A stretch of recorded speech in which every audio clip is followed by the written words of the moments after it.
দেওহিলা নৈ পাৰ হ'বলৈ গৈ নিখোজ হোৱা ছাত্ৰৰ মৃতদেহ উদ্ধাৰ হৈছে বৰতাৰীৰ নীলচান আলীৰ মৃতদেহ। দেওহিলা নৈ পাৰ হ'বলৈ গৈ নিখোজ হোৱা ছাত্ৰক বিচাৰি দ্বিতীয় দিনাও চলিছিল উদ্ধাৰ অভিযান। আজি পুৱাৰে পৰা স্থানীয় ৰাইজৰ লগতে SDRF বাহিনীয়ে দেওহিলা নদীত চলাইছিল উদ্ধাৰ অভিযান। দিনটো SDRF বাহিনীয়ে উদ্ধাৰ কাৰ্য চলাইছিল যদিও সন্ধান উলিয়াব পৰা নাছিল ছাত্ৰগৰাকীৰ। পৰৱৰ্তী সময়ত দুৰ্ঘটনা সংঘটিত হোৱা স্থানৰ পৰা বহু নিলগত নৈৰ মাজেৰে উটি যোৱা এটা মৃতদেহ প্ৰত্যক্ষ কৰে ৰাইজে আৰু লগে লগে নৈৰ মাজৰ পৰা উদ্ধাৰ কৰে নীলচান আলীৰ মৃতদেহ। কালি আবেলি পথাৰৰ পৰা নিজগৃহলৈ গৰু আনি থকা অৱস্থাত দেওহিলা নৈৰ সোঁতত উটি গৈছিল নীলচান আলী নামৰ ষষ্ঠ শ্ৰেণীৰ ছাত্ৰগৰাকী। জানিব পৰা মতে নীলচান আলী পঢ়া শুনাতো যথেষ্ট চোকা আছিল। ছাত্ৰগৰাকীৰ মৃত্যুৰ খবৰে সমগ্ৰ অঞ্চলত শোকৰ ছাই বিয়পি পৰিছে। পদুপাৰাৰ পৰা মিৰ ইছৰাফ ৰিপৰ্ট পিলাই।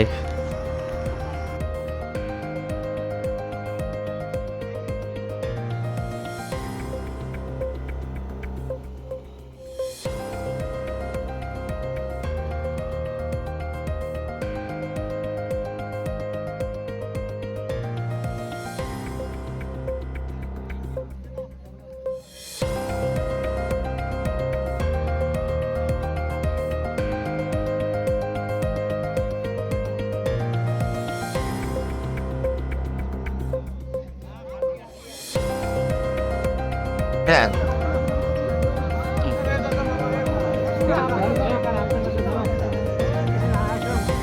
एक मिनट है फोन कर दे ओय মই আহি নদীতে ভাই আহিছোঁ। এইটো দুই তিনিজন মানুহ দেখা পাল তাহান মই আহি না নামটো নামখানা উঠাইছোঁ। নামখন নিচা নাই ঘৰ ক'ত? ঘৰ বৰতাৰী। আপুনি দাঙি লৈ আহিছে? মই নদীৰে উঠালোঁ। তাৰ মানে ঘটনা হৈছে আমি ফিল্ডত বহি আছোঁ। এটা ল'ৰা আৰু কি তাতে নদীৰ কাষত আহিছে আৰু পিছত আৰু কি তাতে পাই আৰু কি নদী দি হেনে এটা লাশ ভাসি যাই আছে।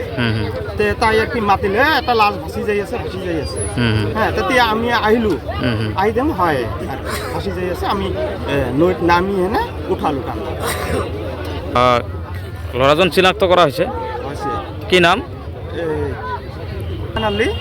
ল'ৰাটাৰ নাম ঘৰ ক'ত? বৰতাৰী।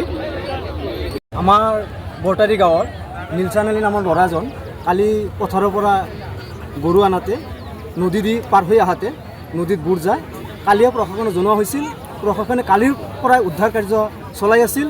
কালি ৰাতি হোৱাৰ কাৰণে তেওঁলোক গুচি গ'ল। আজি ৰাতিপুৱাৰ পৰা আকৌ মানে SDRFে মানে উদ্ধাৰ কাৰ্য চলাই আছিল। চলাই থকা মানে ৰাতিপুৱাৰ পৰা সন্ধিয়ালৈকে চলাই তেওঁলোকে নাপাল। বহুত চেষ্টা কৰি পোৱা নাই। পিছত মানে তেওঁলোকে গুচি যোৱাৰ আধা ঘণ্টামান পিছতে ভাহি উঠিছে। মানে ভাহি উঠি পোৱা গৈছে আৰু কি বৰ্তমান তেওঁ ক'ত পোৱা গৈছে? পদুপাৰা ব্ৰিজৰ সন্মুখত।